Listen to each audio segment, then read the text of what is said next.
Well, if you've watched any sports lately or listened to music online, you've likely heard of ads for DraftKings and FanDuel. There's a debate raging over whether the daily fantasy sports sites are legal. This week, New York's Attorney General banned the daily fantasy sites from accepting bets in the state because he argues the activity is illegal gambling. As Barbara Brosier reports, Hoosier legislators are pondering the same question and planning legislation to address the issue. When Indiana University student Ben Siegelbaum isn't in class, you'll find him here, in his dorm room, engulfed in all things sports. Sports is everything for me. I mean, maybe too much everything. So when he saw an ad on TV for the website DraftKings, he immediately signed up. I did it when I needed to win money quick. The websites allow people to log on and create fantasy teams for everything from NFL games to MMA fights. If you have $1 million, you can put $1 in $1 million contest. Siegelbaum decided to start small, spending only $25. I told myself that my parents would kill me if I put in any more than $25, because I can't imagine that Visa bill saying DraftKings on it and getting a call from my mom and dad saying, "What are you doing?" Just about as quickly as he put his money into a game, it was gone. I put my money in and it went away because there's 5 million people. And that adds up quickly. The sites collect hundreds of millions of dollars from fans, which is catching the attention of lawmakers in several states. Arizona, Iowa, Louisiana, Montana, Nevada, and Washington have outlawed the websites. They argue it's gambling, but DraftKings and FanDuel advertise their fantasy offerings as games of skill. I do feel that it is gaming. Somebody takes money and they build a team and they put that money down in a contest, and they either walk away with more money or they walk away with no money.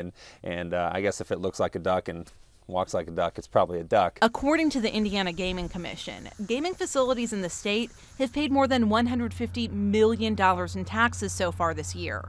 While daily fantasy sites are happy to take Hoosiers' money, they're not paying anything. Now, by no means do I think that their tax structure should look the same as the existing, because it's a different game and there's different amounts of money that ultimately the house gets to keep.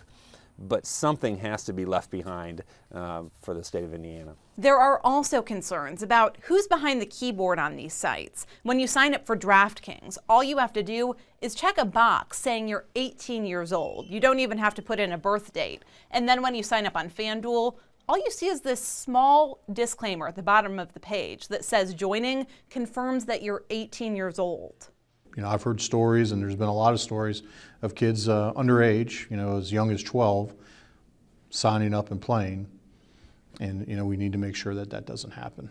Legislators plan to work with the state's gaming commission before drafting any legislation that would regulate the daily fantasy sites. A bill proposed last year that would have allowed racinos to conduct fantasy sports leagues didn't make it very far.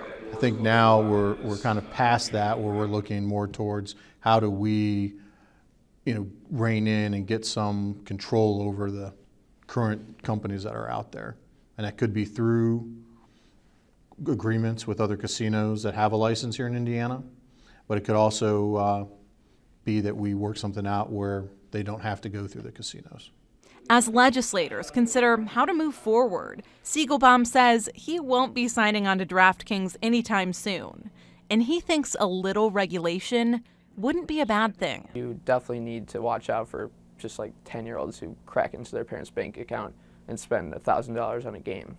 For Indiana News Desk, I'm Barbara Brosier. The Indiana Attorney General's office hasn't weighed in on the issue.